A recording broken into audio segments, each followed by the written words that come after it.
तो भाई finally United ने अपनी पहली साइनिंग कर ली है इस विंटर मार्केट की, और वो साइनिंग कोई प्लेयर साइनिंग नहीं है, वो साइनिंग है सीईओ। और हमने देखो उठाया भी कहाँ से है, अपने डायरेक्ट राइवल, अपने डार्बी राइवल मैनचेस्टर सिटी से। जी हाँ, कल ऑफिशियल स्टेटमेंट आ गया, डेविड ऑनस्टीन ने पहले रिपोर्ट किया और उसके ठीक 3 घंटे बाद यहाँ पर मैनचेस्टर यूनाइटेड ने आउट ऑफ द ब्लू एक ऐसा बॉम्ब ड्रॉप कर दिया जो आई डोंट थिंक कि किसी ने एक्सपेक्ट किया था। और स्पेशली मैन सिटी से वो सीईओ यहाँ पर उठा के और अपने लिए अपॉइंट कर लेंगे, ये तो किसी ने दूर दूर तक नहीं सोचा था। तो ऑफिशियल स्टेटमेंट है, United is pleased to announce the appointment of Omar Berrada as its new CEO. The club is determined to put football and performance on the pitch back at the heart of everything we do. Omar's appointment represents the first step of this journey.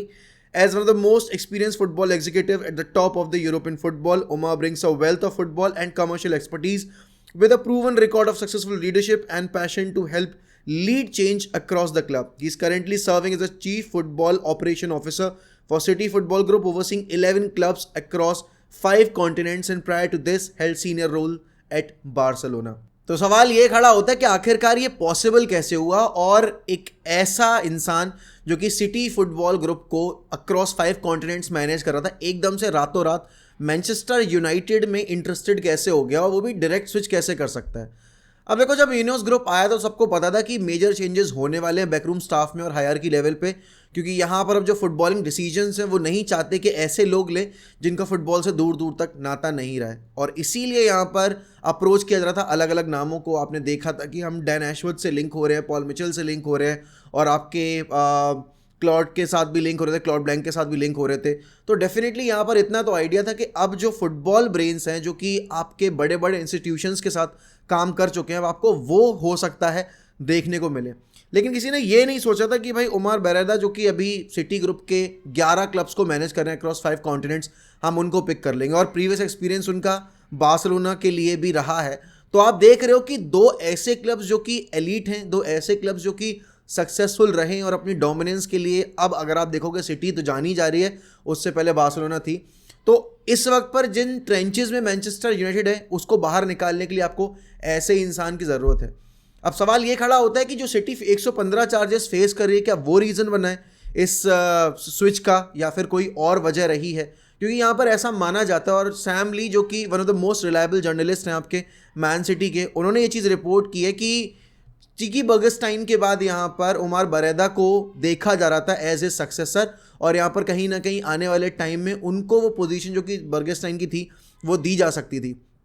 और अब क्योंकि यहाँ पर ये decision official आ चुका है, announcement आ चुका है, तो अब इसके बाद जो पॉसिबिलिटी है इसकी वो बिल्कुल ख़त्म हो चुकी है। एंड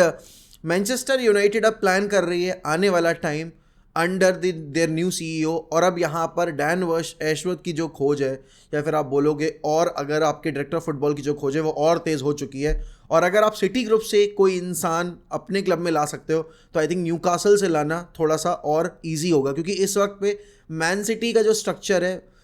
सिर्फ लीग में ही नहीं, पूरी आप बोलोगे यूरोपियन फुटबॉल में सबसे स्ट्रॉन्ग है, सबसे बेस्ट है। तो अगर हम वहाँ से उनका सीईओ हाईजैक कर सकते हैं तो आई डोंट थिंक कि डैन एशवर्थ को हमें पुल करने में ज़्यादा दिक्कत आने वाली है। अब सबसे बड़ा सवाल ये है कि जब आप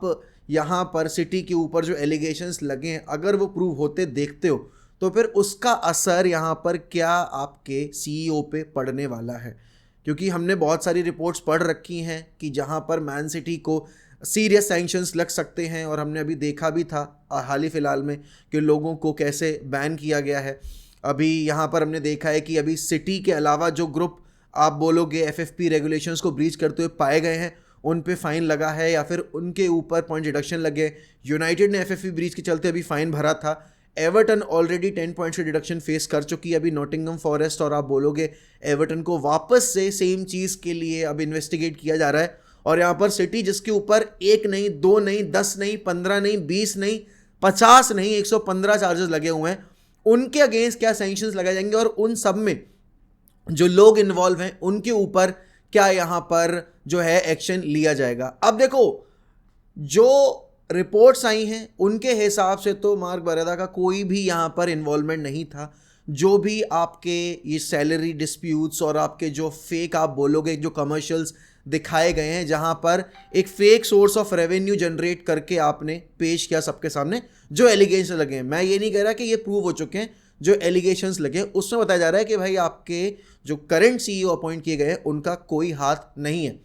लेकिन अभी यहाँ पर इस चीज़ को प्रूव होने में टाइम लगेगा एंड डेफिनेटली अभी इस पर काफ़ी लंबी आप बोलोगे इयरिंग्स चलेंगी और उसके बाद ही कोई डिसीजन आएगा। अभी यहाँ पर सिटी किसी भी तरीके से गिल्टी प्रूव नहीं हुई है, कल्प्रिट प्रूव नहीं हुए हैं लोग वो जो इन्वॉल्व थे। बट अगर इन केस होते हैं तो यहाँ पर यूनाइटेड ने बहुत बड़ा गैम्बल खेला है, जहाँ पर उन्होंने एक ऐसे इंसान को अपॉइंट किया है जो कि आगे चलकर शायद उनके साथ इन्वॉल्व ही ना हो पाए, क्योंकि अगर उनके ऊपर बैन लगा, अगर उनके ऊपर कार्रवाई बैठी तो यहाँ पर हो सकता है उनको 2-2.5 साल के लिए सस्पेंड किया जाए किसी भी फुटबॉल इंस्टीट्यूशन के साथ काम करने से। तो ये कहीं ना कहीं अपने आप में बहुत बड़ा गैम्बल खेला है मैनचेस्टर यूनाइटेड ने। लेकिन इस वक्त पर ये चॉइस जो की है एक इंसान की जो कि एक टॉप टीयर फुटबॉल क्लब के साथ काम कर रहा है, उनको सक्सेसफुल बनाने में हिस्सा रहा है, तो डेफिनेटली एक बहुत बड़ा मूव है ये। और इनियोस ग्रुप, मैं काफ़ी अगेंस्ट था इनियोस ग्रुप के। जब मेरे सामने आपकी कतर थी और आपकी इनियोस ग्रुप थी तो मैंने हर बार यही बोला कि मैं कतर के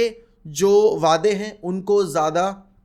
बेसिकली सॉलिड मान रहा हूँ और मैं देख रहा हूँ कि उनके पास फंडिंग है हमें बैक करने की। लेकिन फिर अभी जो रीसेंट रिपोर्ट्स आई हैं शेख जसीम के रिगार्डिंग के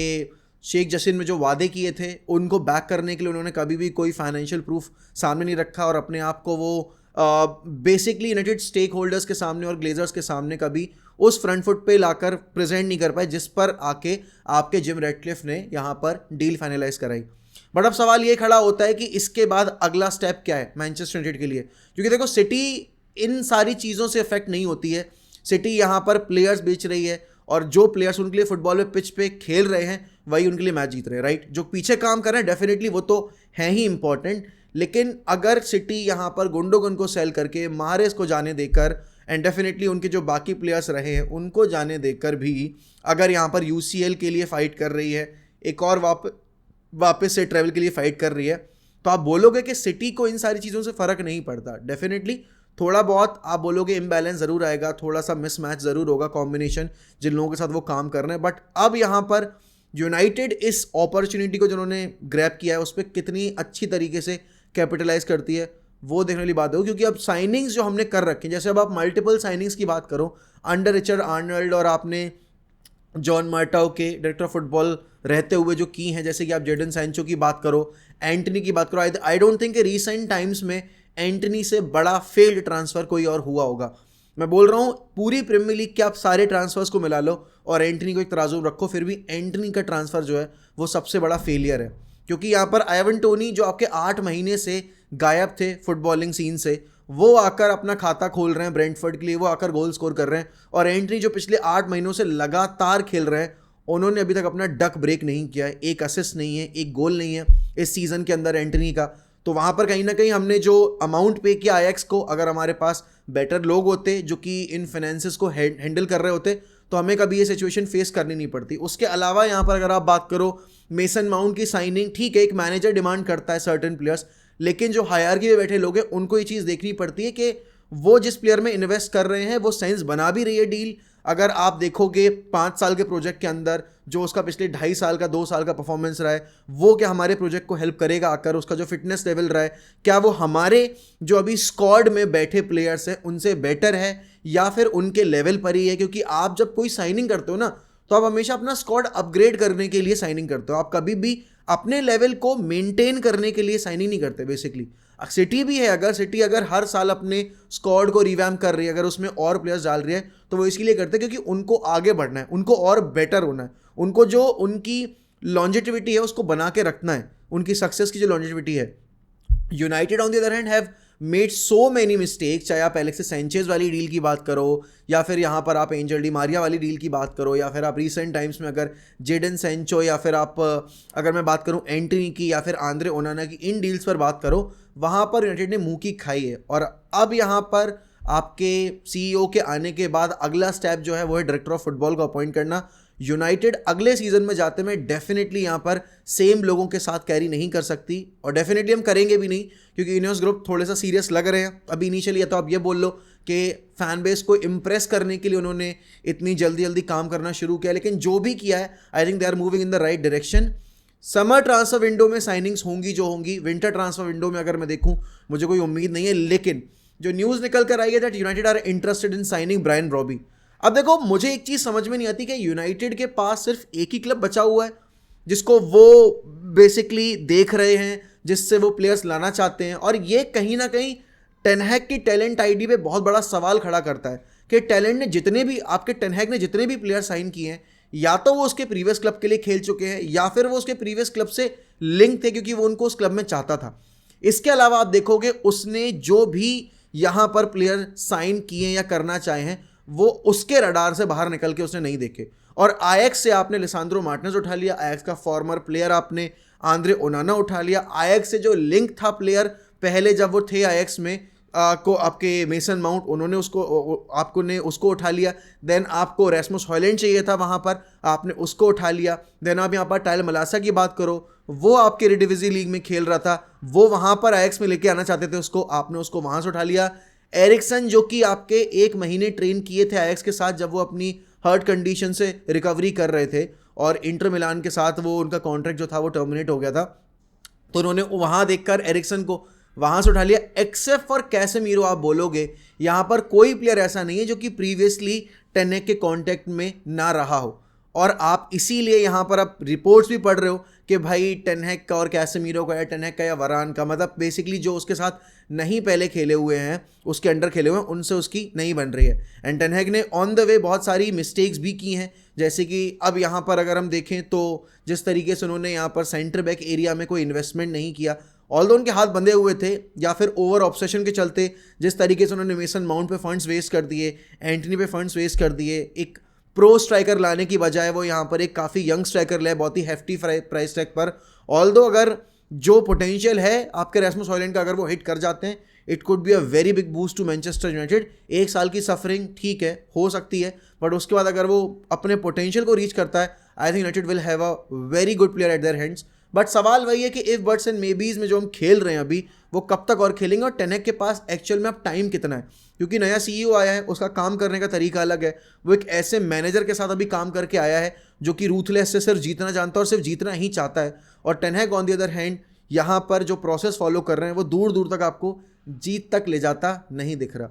तो देखने वाली बात होगी अब यहाँ से यूनाइटेड का अप्रोच किस तरीके से बदलता है मार्केट में, प्लेयर ट्रांसफर नेगोशिएशंस में, डेफिनेटली जो वेजेस हम ऑफर कर रहे हैं प्लेयर्स को उसमें। बाकी आपका क्या ख्याल है इस पूरे सिनेरियो के ऊपर, आपको क्या लग रहा है यूनाइटेड यहाँ से कहाँ जाएगी, और कितना बड़ा मूव है ये यूनाइटेड के लिए कि उन्होंने सिटी के सीईओ को हाईजैक किया है, जो कि 1 नहीं 2 नहीं 3 नहीं, सिटी के सारे क्लब्स जो है ओवर 5 कॉन्टिनेंट्स उनको मैनेज कर रहे थे। मैं काफ़ी एक्साइटेड हूँ यहाँ से अब इस प्रोसेस को फॉलो करने में, लेकिन आपका क्या ख्याल है और आपका टेन हैग की टैलेंट आईडी पे क्या ख्याल है वो मुझे बताइए कमेंट सेक्शन में। और इसी के साथ मैं आपसे लेता हूँ अलविदा, मिलते हैं अगली वीडियो में, तो goodbye, take care, sayonara.